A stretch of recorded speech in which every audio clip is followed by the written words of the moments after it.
पकड़ने के लिए उसके घर वाले पीछे पड़े होते हैं। रिंकू रेलवे स्टेशन पहुंच जाती है और वहां दुकान पर रखी बोतलें अपने घर वालों के ऊपर फेंकने लग जाती है। तभी वहीं पर हम दो लड़कों को देखते हैं, जिनमें से एक का नाम विशु और उसके दोस्त का नाम मधु होता है। वो दोनों डॉक्टरी की पढ़ाई करते थे और बिहार में उसी से रिलेटेड कुछ काम करने के लिए आए थे। विशु जब रिंकू को देखता है तो उसे देखता ही रह जाता है और उसकी ओर खींचा चला जाता है, क्योंकि उसने शायद कभी ऐसी खुर्राट और लड़ाकू लड़की देखी नहीं थी।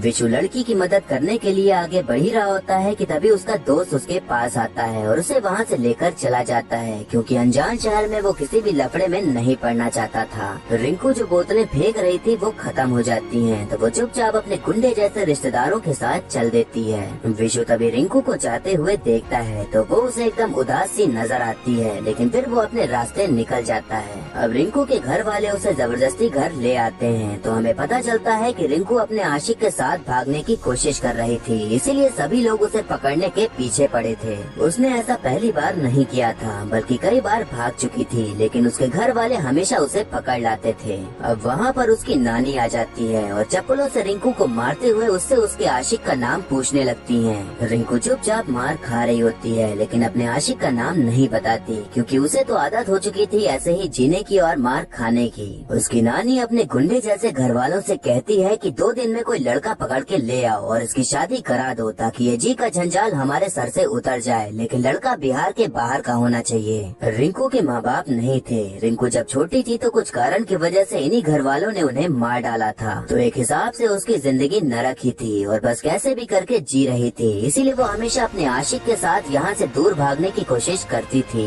अब हम देखते हैं कि रिंकू के घर वाले लड़के को ढूंढ रहे होते हैं, तभी उन्हें मधु दिखाई पड़ता है, तो वो उसे ही उठाने का सोच लेते हैं। उधर रिंकू को पता चल जाता है कि उसकी जबरदस्ती शादी कराने का प्लान बन रहा है, तो वो बगावत करने की कोशिश करती है, लेकिन उसके घर वाले उसे कुछ ऐसा खिला देते हैं जिससे कि वो बेहोश हो जाती है। अब रिंकू के घर वाले लड़के को किडनैप कर लाते हैं, लेकिन जब वो बोरे को खोलते हैं तो पता चलता है कि उसमें मधु नहीं बल्कि विशु है। उन लोगों ने गलत लड़के को उठा लिया था, लेकिन शादी तो उन्हें करवानी ही थी, तो वो उसे लाफिंग गैस सुंघा देते हैं ताकि पूरी शादी वो हंसता रहे, और अगर वो गुस्सा होने की भी कोशिश करे तो हंसी निकल जाए। रिंकू को बेहोशी की हालत में तैयार करके लाया जाता है और वहीं विशु तमिल में बोलते हुए बड़बड़ाते जा रहा होता है, लेकिन कोई भी उसकी बातें नहीं समझ पा रहा होता और उन दोनों की फिर जबरदस्ती शादी करा दी जाती है। अब हम देखते हैं कि रिंकू को विशु के साथ ट्रेन में बैठा दिया जाता है और फिर उन दोनों को बिहार से अलविदा कह दिया जाता है। विशु में जब लाफिंग गैस का असर खत्म होता है तो वो चिल्लाते हुए कहता है कि मुझे इस शादी में कोई इंटरेस्ट नहीं है, बल्कि मेरी खुद 2 दिन बाद मैंडी नाम की लड़की के साथ एंगेजमेंट होने वाली है, तो तुम कहीं भी जा सकती हो। ये बात सुनकर रिंकू काफी खुश हो जाती है, क्योंकि उसका तो पहले से ही आशिक था और ये शादी जबरदस्ती ही हुई थी। तभी रिंकू एक न्यूज़पेपर की कटिंग निकालकर विशु को देती है और बताती है कि यही मेरा आशिक है, जिसका नाम सज्जाद है और वो बहुत बड़ा जादूगर है। अब विशु भी अपने बारे में बताता है कि जो हमारे कॉलेज का डीन है उसी की बेटी से मेरी शादी हो रही है, और अगर मैंडी को ये पता चल गया कि मेरी पहले ही शादी हो गई है तो उसके पिता मेरी डॉक्टर की डिग्री ही रुकवा देंगे। दोनों ही लोग दिल्ली की ओर जा रहे थे, क्योंकि विशु दिल्ली में ही डॉक्टरी की पढ़ाई कर रहा था, तो वो वहीं हॉस्टल में रहता था। रिंकू कहती है कि सज्जाद अभी अफ्रीका गया है बहुत बड़ा जादू सीखने के लिए, लेकिन कुछ दिन में वो आ जाएगा, तो फिर तुम अपने रास्ते निकल जाना और हम अपने रास्ते निकल जाएंगे। अब दोनों लोग विशु के हॉस्टल पहुंच जाते हैं, तो वहाँ सारे लड़के विशु और रिंकू को ही देखने लग जाते हैं, क्योंकि बॉयज हॉस्टल में किसी लड़की का आना कोई चमत्कार से कम नहीं था। तभी वहाँ पर विशु को मधु दिख जाता है, तो वो उसके ऊपर ही चढ़ बैठता है, क्योंकि उसने तो विशु की कोई खबर ही नहीं ली थी, बल्कि वो उसे बिहार में ही छोड़कर वापस चला आया था। अब 2 दिन बाद विशु की एंगेजमेंट थी, तो उसके हॉस्टल के दोस्त वहाँ जाने ही वाले थे, तो मधु और विशु उन्हें समझा रहे होते हैं कि कोई भी वहाँ इस शादी के बारे में बात नहीं करेगा। इसके बाद विशु रिंकू के पास जाता है और उसे बताता है कि हम सब लोग चेन्नई के लिए रवाना हो रहे हैं, क्योंकि वहीं पर मेरी एंगेजमेंट है, तो तुम चाहो तो मेरे साथ चल सकती हो, या अगर मन हो तो यहीं पर रुक सकती हो। विशु रिंकू को अपने साथ चलने की बात पर ज्यादा जोर दे रहा होता है, क्योंकि वो उसे ऐसे हॉस्टल में अकेले नहीं छोड़ना चाहता था, तो रिंकू उसके साथ चलने के लिए हाँ कर देती है। विशु को इस बात का ज्यादा डर नहीं था कि अगर वो साथ चलेगी तो शायद उसकी पहली शादी का राज खुल जाए, लेकिन इस बात की ज्यादा खुशी थी कि वो उसके साथ चल रही थी, क्योंकि कहीं न कहीं विशु के दिल में रिंकू को लेकर फीलिंग डेवलप होना शुरू हो गई थी। रिंकू को विशु का नेचर काफी सही लगता है, तो वो उससे कहती है कि जब मैं छोटी थी तो मेरे ही सामने मेरे रिश्तेदारों ने मेरे माँ बाप को मार बना डाला था और उसके बाद से ही मेरी जिंदगी में सभी अच्छे लोग चले गए और अब पापा और सज्जाद के बाद तुम एक मिले हो जो कि बहुत अच्छे हो। अब हम देखते हैं कि रिंकू, विशु और बाकी सभी लोग शादी की जगह पर पहुंच जाते हैं और तब रिंकू विशु के साथ मजाक में ही फ्लर्ट करना शुरू कर देती है। रिंकू वहाँ डांस करते हुए विशु से काफी चिपक रही होती है और उसे छेड़ रही होती है और इस टाइम पर मैंडी को थोड़ा थोड़ा शक होने लग जाता है कि ये लड़की विशु से इतना चिपक क्यों रही है। तभी हम देखते हैं कि एक लड़की मैंडी के पास आती है और एक वीडियो दिखाती है जिसमें कि दिख रहा होता है कि विशु की रिंकू से शादी हो रही है और ये वीडियो इसलिए वायरल हो रही थी क्योंकि इसमें दूल्हा एकदम खुशी से हंस रहा था।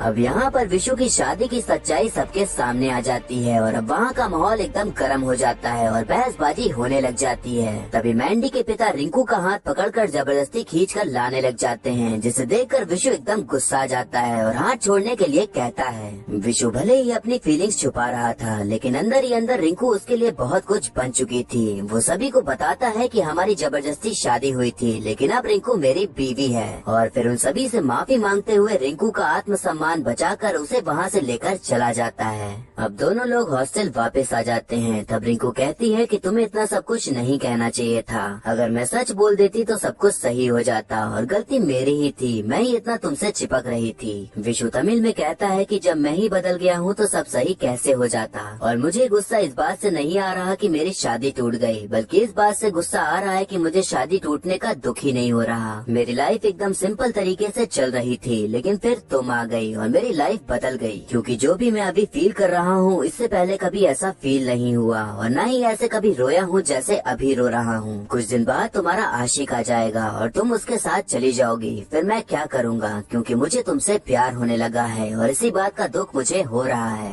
रिंकू उसकी कही बातों को ज्यादा समझ नहीं पाती क्योंकि उसने सब कुछ तमिल में बोला था, लेकिन वो ये समझती है कि शायद शादी टूटने की वजह से वो रो रहा है तो वो उसे जोर से गले लगा लेती है। तभी उसे फील होता है कि उसका आशिक सज्जाद आ गया है तो वो उसकी ओर भागकर जाने लगती है। इधर विशु अपने आंखों में आंसू और दिल में दर्द लिए वहाँ से जाने लगता है क्योंकि वो कुछ भी नहीं कर सकता था क्योंकि रिंकू किसी और की थी, लेकिन तब भी वो उसके प्यार में पड़ गया था। अब हम देखते हैं कि रिंकू सज्जाद से मिलती है और उसे देखते ही गले से लगा लेती है क्योंकि काफी समय से वो उससे मिलने के लिए तरस रही थी। विशु मधु से कहता है कि रिंकू और सज्जाद को जो भी चाहिए उसका ख्याल रखना और अगर उन्हें खाना पीना हो या पैसे चाहिए हो तो दे देना और कह देना कि मैं ऑपरेशन थिएटर में था इसलिए नहीं आ पाया। अब हम देखते हैं कि मधु रिंकू और सज्जाद से मिलने के लिए कैंटीन में जाता है। अब रिंकू मधु को सज्जाद से इंट्रोड्यूस कराती है और तब यहाँ पर एक बहुत बड़ा वाला राज खुलता है। मधु को सज्जाद कहीं भी दिखता ही नहीं लेकिन रिंकू उससे आराम से बातें कर रही होती है।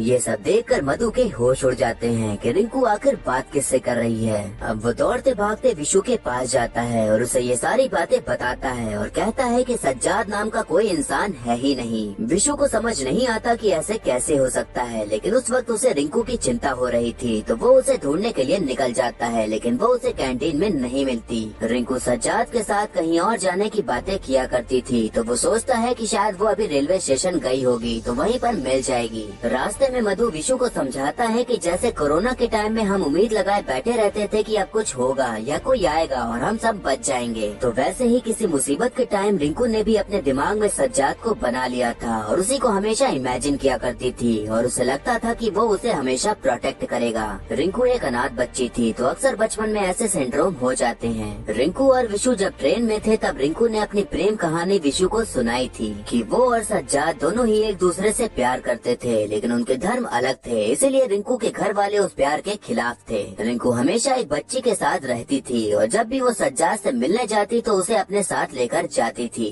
सज्जाद एक जादूगर था तो वो एक बहुत ही खतरनाक जादू करता था जिसमें कि वो अपने ऊपर ही कोई केमिकल डालकर कोयले में चलता था और तब उसके पूरे शरीर में आग लग जाती थी लेकिन उसे कुछ भी नहीं होता था। यहाँ हमें पता चलता है कि रिंकू जिसकी लव स्टोरी बताती थी वो किसी और की थी और जो छोटी बच्ची थी वो रिंकू का बचपन था। तभी विशु को सब समझ में आ जाता है कि रिंकू जिसकी लव स्टोरी सुनाती है वो उसके माँ बाप की ही कहानी है जो कि मर चुके थे और रिंकू जिस सज्जाद को अपना आशिक समझती है वो अपने पिता को ही इमेजिन करती है। बचपन में उसके साथ कुछ ऐसा हादसा हुआ था जिसकी वजह से वो अपने पिता के रूप को ही अपना आशिक मानकर जीने लगी थी और हमेशा उसके साथ भागने का ट्राई करती थी, लेकिन असलियत में वो अकेले ही भागती थी, इसीलिए उसके घर वाले कभी जान ही नहीं पाए थे कि उसका आशिक कौन है। सिंपल भाषा में कहूँ तो रिंकू दिमागी तौर पर थोड़ा सा बीमार थी और वो सज्जाद को इमेजिन किया करती थी और ऐसे ही उसे अपना जीने का सहारा बना लिया था। ये अक्सर तब होता है जब बचपन में बच्चे खुद को अकेला महसूस करते हैं तो अपने मन में ही किसी को इमेजिन करने लग जाते हैं, और ये बात रिंकू के घर वाले कभी समझ ही नहीं पाए थे। इसीलिए अब रिंकू की इमेजिनेशन बहुत स्ट्रांग हो चुकी थी। यहाँ आपको लग रहा होगा कि भला कोई अपने पिता को ही एज ए लवर कैसे इमेजिन कर सकता है, लेकिन मैं आपको बता दूं कि जब दिमागी तौर पर इंसान डिस्टर्ब होता है तो उसी को अपना साथ बना लेता है जिससे कि वो बेहद करीब था, अब चाहे वो किसी भी रूप में हो। अब विशु को तो पता था कि रिंकू अकेले ही है और उसके साथ कोई भी नहीं है, तो वो उसे ढूंढते हुए उसके पास पहुंच जाता है और उसे रोकने के लिए ये बहाना बनाता है कि अभी हमारा डिवोर्स नहीं हुआ है तो आगे चलकर गड़बड़ हो सकती है, इसीलिए कुछ दिन तुम्हें यहीं रुकना पड़ेगा जब तक डिवोर्स ना हो जाए। रिंकू कहती है कि मैं यहाँ रुक सकती हूँ अगर सज्जाद मान जाए, तो तुम्हें सज्जाद से ही पूछना पड़ेगा। अब सज्जाद तो सिर्फ रिंकू को ही दिखता था, तो विशु ऐसे ही इधर उधर देखते हुए सज्जाद से बातें करके उससे रुकने की परमिशन मांगने लगता है। रिंकू की इमेजिनेशन सज्जाद रुकने के लिए मना कर रहा होता है, लेकिन रिंकू का अंदर से पूरा मन था रुकने का, तो वो विशु के साथ चलने को तैयार हो जाती है। विशु अब बहुत ही ज्यादा खुश हो जाता है क्योंकि उसे पता चल चुका था कि असलियत में रिंकू की लाइफ में कोई भी नहीं है, इसीलिए अब वो रिंकू को पाने के लिए फिर से ट्राई कर सकता था। लेकिन उसे ये अंदाजा नहीं था कि जो रिंकू की इमेजिनेशन है वो असलियत की लवर होने से भी ज्यादा खतरनाक है। मधु विशु को बताता है कि सज्जाद उसी टाइम पर आया जब तुमने रिंकू से अपने प्यार का इजहार किया, क्योंकि उस टाइम रिंकू को फील हुआ कि उसकी ही गलती थी और तब वो तुमसे गले भी लग गई थी, और जब जब उसे लगेगा कि वो तुम्हारे करीब आ रही है तो सज्जाद को जलन होगी और फिर रिंकू यही सोचेगी कि अगर मुझे किसी और से प्यार हो गया तो फिर सज्जाद का क्या होगा। विशु कहता है कि हम रिंकू को बता क्यों नहीं देते कि असलियत में कोई सज्जाद नहीं है। मधु कहता है कि अगर हमने ऐसा किया तो वो अपनी जान भी ले सकती है, क्योंकि जिसे वो इतने सालों से इमेजिन कर रही है अगर पता चले वो है ही नहीं तो उसे बहुत बड़ा झटका लगेगा, इसीलिए उसे ये बात खुद ही समझ में आनी चाहिए और हम उसे ये बात समझाने के लिए फोर्स नहीं कर सकते, लेकिन मेडिकल साइंस की मदद लेकर उसे दवाइयाँ खिलाकर उसका इलाज जरूर कर सकते हैं। विशु के दिल में तो रिंकू ने जगह बना ही ली थी और वो तो बस यही चाहता था कि रिंकू उसकी हो जाए, तो वो उसकी मेंटल हेल्थ को समझते हुए उसे सही करने के लिए सब कुछ करने को तैयार हो जाता है। अब अगले दिन विशु और मधु रिंकू के पास जाते हैं और उसे कहते हैं कि चाइना वालों ने अब चूहे खाना शुरू कर दिया है, तो अब शायद एक और वायरस आ जाएगा, लेकिन हमारे पास उसका इलाज है, तो तुम ये दवा खा लो तो वायरस तुम्हें नहीं पकड़ेगा।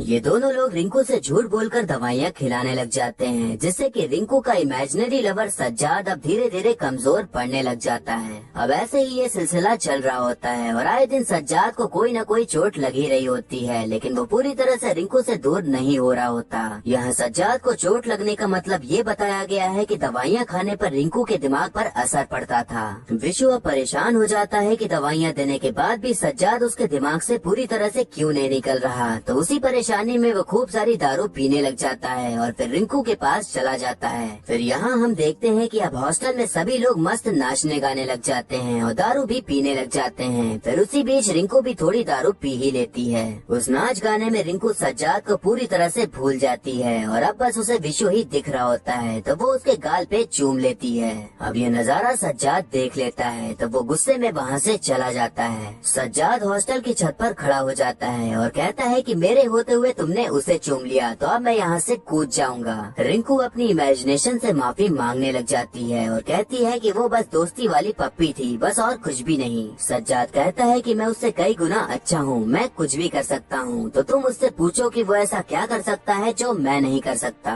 रिंकू यही बात विशु से पूछती है तो विशु अपने सर पर बोतलें फोड़ने लग जाता है और कहता है कि सज्जाद से कहो कि वो मुझे रोकने के लिए नीचे आए। अब सज्जाद तो बस रिंकू की एक इमेजिनेशन थी, तो वो विशु को रोकने कहाँ ही आ पाता, तो विशु इतनी बोतलें सर पर मारता है कि वो बेहोश ही हो जाता है। तब रिंकू सज्जाद से नाराज हो जाती है क्योंकि वो विशु को रोकने नहीं आया था। अब अगली सुबह हम देखते हैं कि विशु हॉस्पिटल में एडमिट होता है। तब रिंकू उससे मिलने आती है और बताती है कि सज्जाद तुमसे माफी मांगने के लिए आया है और मैंने उसे समझा दिया है कि तुम बहुत अच्छे दोस्त हो और तुम्हारे मन में मुझे लेकर कुछ भी ऐसा वैसा नहीं है। सज्जाद उससे कहता है कि कल जो कुछ भी हुआ उसके लिए मैं माफी चाहता हूँ। रिंकू ने मुझे बताया कि तुमने उसका बहुत अच्छे से ख्याल रखा, तो उस चीज के लिए मैं तुम्हें शुक्रिया कहना चाहता हूँ। सज्जाद ऐसे ही बहुत कुछ बोल रहा होता है, लेकिन विशु को तो कुछ भी समझ नहीं आ रहा होता क्योंकि उसे तो न सज्जाद दिख रहा था और न ही उसकी कोई बात सुनाई दे रही थी। तभी रिंकू उसे बताती है कि सज्जाद कह रहा है कि वो तुम्हें शुक्रिया कहने के लिए कल सबके सामने ताजमहल को गायब करके दिखाएगा। अब यहाँ पर पर विशु और मधु दोनों की ही हालत टाइट हो जाती है, क्योंकि सज्जाद असलियत में था ही नहीं तो ताजमहल क्या ही गायब होता। अब अगले दिन सभी लोग ताजमहल पहुंच जाते हैं ताजमहल को गायब होते हुए देखने के लिए, लेकिन सभी लोग जानते थे कि ताजमहल गायब कभी हो ही नहीं सकता। विशु और मधु लोगों को पैसे देकर इकट्ठा कर लेते हैं ताकि जब रिंकू का इमेजिनरी लवर सज्जाद जादू दिखाए तो बस इशारा करने पर सभी लोग ताली बजा दें, जिससे कि रिंकू खुश हो जाए। विशु मधु से पूछता है कि हम लोग यहाँ पर जादू देखने के लिए आए ही क्यों हैं। मधु समझाता है कि रिंकू को सज्जाद भी चाहिए और विशु भी चाहिए, इसीलिए वो चाहती है कि तुम और सज्जाद दोस्त बन जाओ और तब वो दोनों के साथ रह पाएगी। वो ना ही सज्जाद को छोड़ना चाहती है और ना ही तुम्हें खोना चाहती है। सज्जाद मंत्र बोलकर जादूगरी करता है, लेकिन ताजमहल गायब नहीं होता, क्योंकि ताजमहल को असलियत में भी गायब करवाना नामुमकिन ही था। लेकिन वहाँ खड़े लोग ताली बजाने लग जाते हैं। रिंकू को समझ ही नहीं आता कि आखिर सज्जाद ताजमहल गायब क्यों नहीं कर पाया, क्योंकि उसे तो उस पर पूरा भरोसा था कि वो सबसे बड़ा जादूगर है, और उसे ये भी समझ नहीं आ रहा था कि लोग ताली बजा क्यों रहे हैं जब जादू कामयाब हुआ ही नहीं। रिंकू विशु के पास जाती है और उससे पूछती है कि जब ताजमहल गायब ही नहीं हुआ था तो लोग ताली क्यों बजा रहे थे। रिंकू के जोर देने पर विशु बताता है कि मैंने सबको ताली बजाने के पैसे दिए थे और बोला था कि जब ये लड़की ताली बजाए तो तुम लोग भी ताली बजा देना, क्योंकि तुम मेरी बीवी हो और ऐसा हो ही नहीं सकता कि बीवी ताली बजाए और पति ताली ना बजाए। जब जब तुम ताली बजाओगी तब तक मैं ताली बजाऊंगा और पूरी दुनिया से ताली बजवाऊंगा। विशु का ये प्यार देखकर रिंकू एकदम पिघल जाती है और उसे गले से लगाकर रोने लग जाती है। तभी रिंकू को सज्जाद की आवाज सुनाई देने लग जाती है, क्योंकि जब जब रिंकू विशु के करीब जाएगी तो उसकी इमेजिनेशन सज्जाद उसे जाने नहीं देगा। रिंकू जब सज्जाद के पास जाती है तो देखती है कि वो हाथ में चाकू लिए खड़ा होता है और कहता है कि मेरा जादू फेल नहीं हुआ था, बल्कि तुम्हारी नजरें फेल हो गई थी। उस विशु के चलते तुमने मुझे भुला दिया, लेकिन मैं तुम्हारे मन से निकल गया तो और कहाँ जाऊंगा। और इतना कहने के बाद ही सज्जाद अपनी नस काट लेता है। रिंकू सज्जाद को पकड़ के रोने लग जाती है और उसे माफी मांगने लग जाती है कि अब वो उसे छोड़कर नहीं जाएगी और मदद के लिए भी पुकारने लग जाती है। विशु दौड़ते हुए उसके पास जाता है तो देखता है कि रिंकू सज्जाद को इमेजिन करते हुए रो रही होती है और ऐसा इमेजिन कर रही होती है कि सज्जाद ने नस काट ली है और वो मरने वाला है। विशु रिंकू की ऐसी हालत नहीं देख पाता तो वो सज्जाद को इमेजिन करते हुए उसे गोद में उठाने का नाटक करता है और ऑपरेशन थिएटर में लेकर चला जाता है। तभी मधु उसे समझाता है कि कुछ देर हम यहीं रुकते हैं, फिर बाहर जाकर रिंकू को बोलेंगे कि हम सज्जाद को नहीं बचा पाए, फिर यहाँ से उसकी कहानी खत्म हो जाएगी। विशु जानता था कि अगर सज्जाद को ऐसे अचानक से उसकी जिंदगी से निकालेंगे तो रिंकू और भी ज्यादा डिस्टर्ब हो जाएगी, इसीलिए वो अपने दोस्त की बात नहीं मानता और रिंकू से कह देता है कि सज्जाद को हमने बचा लिया है और वो बिल्कुल ठीक है। विष्णु अलग ही धर्म संकट में पड़ चुका था, वो चाहकर भी कुछ भी नहीं कर सकता था, क्योंकि रिंकू की इमेजिनेशन सज्जाद उससे दूर नहीं हो रही थी और न ही रिंकू विशु को खुद से दूर होने दे रही थी, और इन सब चक्करों में विशु ही बीच में पिस रहा था। विशु अब मन में ठान लेता है कि वो रिंकू को खुद से दूर कर देगा, इसीलिए उसके पास जाकर कहता है कि कल तुम्हें डिवोर्स पेपर पर साइन करना है, फिर उसके बाद तुम सज्जाद के साथ जा सकती हो। अगले दिन विशु रिंकू को लेकर कोर्ट पहुंच जाता है, लेकिन तभी रिंकू बहाने बनाकर डिवोर्स पेपर पे साइन करने के लिए मना करने लगती है। विशु ने सोच लिया था कि वो उससे अलग होकर ही रहेगा, तो वो उसे साइन करने के लिए कहता है, लेकिन तभी रिंकू वहाँ से भाग निकलती है। विशु उसके पीछे जाता है और परेशान होकर पूछता है कि तुम आखिर चाहती क्या हो। रिंकू कहती है कि मुझे तुमसे अलग नहीं होना, क्योंकि मुझे अच्छा लगता है जब तुम मुझे अपनी बीवी मानते हो, और सज्जाद भी मुझे पसंद है, क्योंकि जब मैं चाहती हूँ वो आ जाता है और जब मैं चाहती हूँ तो वो चला जाता है और मुझे बहुत खुश रखता है, लेकिन मुझे तुम भी पसंद हो। विशु कहता है कि तुम्हें अब हस्बैंड भी चाहिए और लवर भी चाहिए। रिंकू 20 साल से सज्जाद के साथ रहती आ रही थी, तो वो उसके दिमाग से इतनी आसानी से नहीं जाने वाला था, लेकिन असलियत में रिंकू विशु से प्यार करने लगी थी और इन्हीं सब बातों के बीच वो बस यही चाहती थी कि कोई भी उसे छोड़कर ना जाए और दोनों ही उसके साथ रहें। विशु रिंकू के साथ ही रहना चाहता था, लेकिन उसकी इमेजिनेशन सज्जाद हमेशा बीच में आ ही जाती थी। अब भले ही वो असलियत में नहीं था, लेकिन था वो रिंकू के साथ ही, तो सारी जिंदगी झेलना उसे ही पड़ता।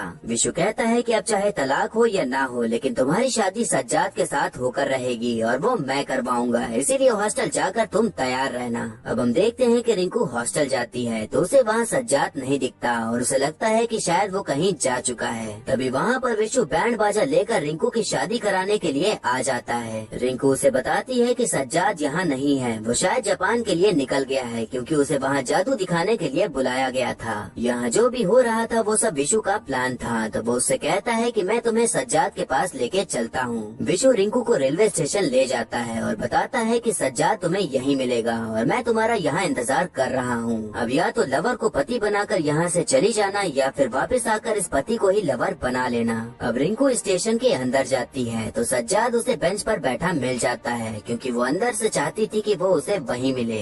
सज्जाद के साथ वही बच्ची मौजूद होती है जिसे रिंकू अपनी लव स्टोरी में देखा करती थी, और वो छोटी बच्ची रिंकू का ही बचपन का रूप था। जो कुछ भी हो रहा था वो सारी चीजें रिंकू के दिमाग की ही उपज थी, और वो ही थी जो इन सारी चीजों को खत्म कर सकती थी। सज्जाद रिंकू को अपने पास बुलाता है और बताता है कि जिस बच्ची को तुम देख रही हो वो तुम ही हो। अब यहाँ पर हमें वही लव स्टोरी दिखाई जाती है जिसे रिंकू अपना बनाकर सभी को सुनाया करती थी। हम देखते हैं कि रिंकू के मम्मी पापा एक दूसरे से बहुत प्यार करते थे और उन्होंने भागकर शादी भी कर ली थी। फिर कुछ टाइम बाद रिंकू पैदा हुई, लेकिन रिंकू की माँ के घर वालों को ये मंजूर नहीं था कि वो दोनों एक दूसरे के साथ रहें, इसीलिए रिंकू और उसकी माँ को घर में बंद कर दिया जाता है। लेकिन रिंकू की माँ रिंकू को लेकर चुपचाप घर से भागकर सज्जाद के पास पहुँच ही जाती है। सज्जाद अब अपना वो जादू दिखा रहा होता है जो रिंकू को बहुत पसंद था। तभी वहाँ पर रिंकू की नानी आ जाती हैं और वो लोग सज्जाद का केमिकल वाला कंटेनर बदलकर असली का पेट्रोल रख देते हैं। सज्जाद इस बात से अनजान केमिकल समझकर पूरा पेट्रोल अपने ऊपर डाल लेता है और कोयले में चलने लग जाता है। तभी उसके पूरे शरीर पर आग लग जाती है, लेकिन इस बार ये आग असली थी।